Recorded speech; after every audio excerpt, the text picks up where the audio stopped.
Hey everybody, welcome back to Scribbles with Jonathan. My name is Jonathan Rector. So, what we're going to do is get right into the inking of this panel here, and if you click into the description bar right underneath the video here, you can go to the previous video that I uploaded last week, where we actually drew this panel. And all we're going to be focusing on in this episode is shadowing. And I just wanted to show as well a different method that I sometimes do when shadowing, which is right here. I'll make a new layer, change the color to like blue, pink, rainbows, whatever you're feeling for the day, and just kind of draw in where those shadows are going to go.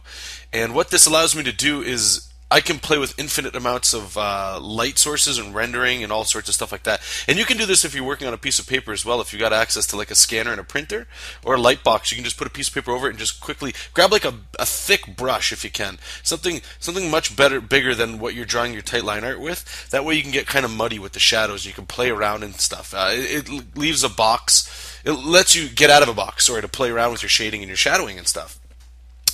So all I did was have it done. I lowered the opacity, and I'm just using it on an underground layer there just so I can still kind of see, so I remember some ideas of where the main light source is coming from, which is the TV that Bill here is sitting in front of. And I just use a lasso tool there to get some sharp points for his beard. And yeah, so I'm kind of shadowing, I'm kind of rendering, and I'm also doing some line weights here as well. And right here we're just going in with the hair. Just keep it real messy and rough. I didn't want any nice slick lines. You're supposed to have bed head, so try to do it as best I can. So right here's what I'm talking about with line weights. Anything that's opposing the light source, usually pretty thick with the lines. Here I'm just adding some dots to texture up his night coat.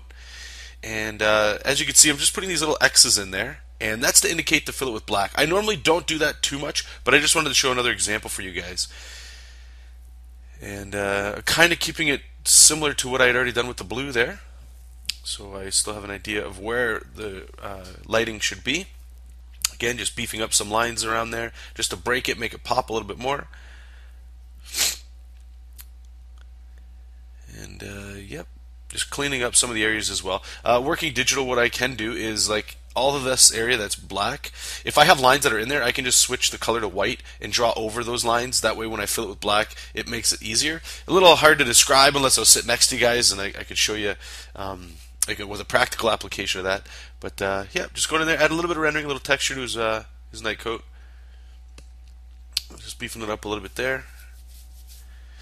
And I think what I do here is I start to fill it in with black. Yep.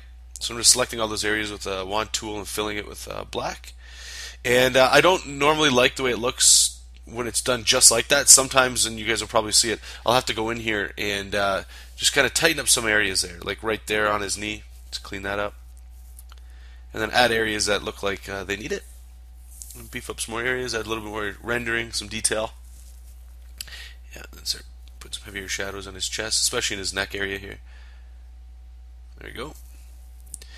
And I was debating on putting some more pretty heavy shadows on his face, but he looks. I want his expression to be pretty clear, so I'm going to take some liberties there and not really worry about it. And here we got a cast shadow from him going onto his couch and on the wall behind him.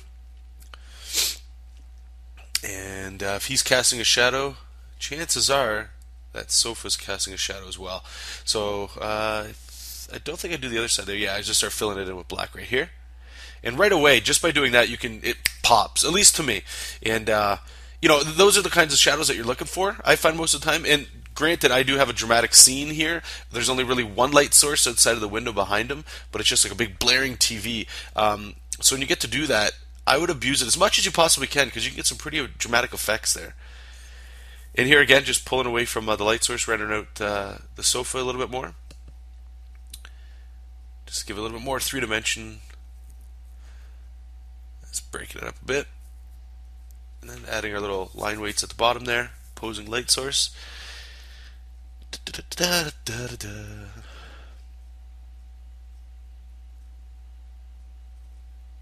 Just sprinkling some dots around there just to, break it up so it's not just totally boring. And it's also kind of helps me as well when I'm making it. Doesn't mean that all I can do are heavy blacks and rendering. If I could just start throwing dots around every now and then, I don't know, it just feels good sometimes just to be able to throw in some random details. So we're going to turn it on that layer again just so I can see where I had an idea where my shadows are going to go. And now I'm just filling in those areas with solid black. Pretty easy stuff.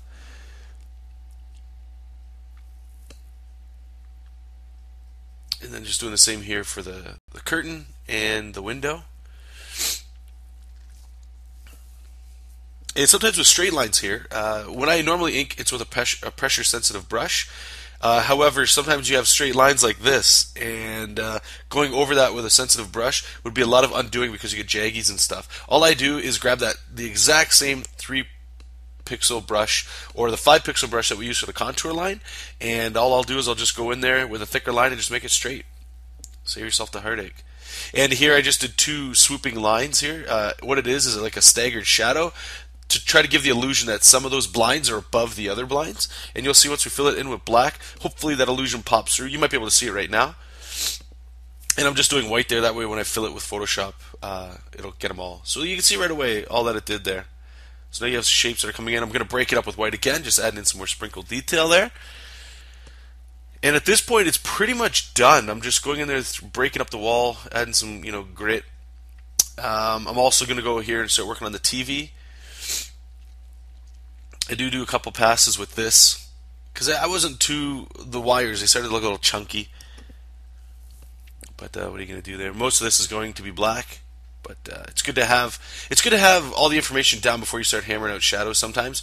And sometimes it's also good to have no information down when you start adding shadows. Depends on what you're trying to do. If you're like you just want to get lost in it and create something, by all means give yourself as little information as possible. But in this case, I find that the more I'm doing this stuff, it feels kind of like I'm working like a coloring book.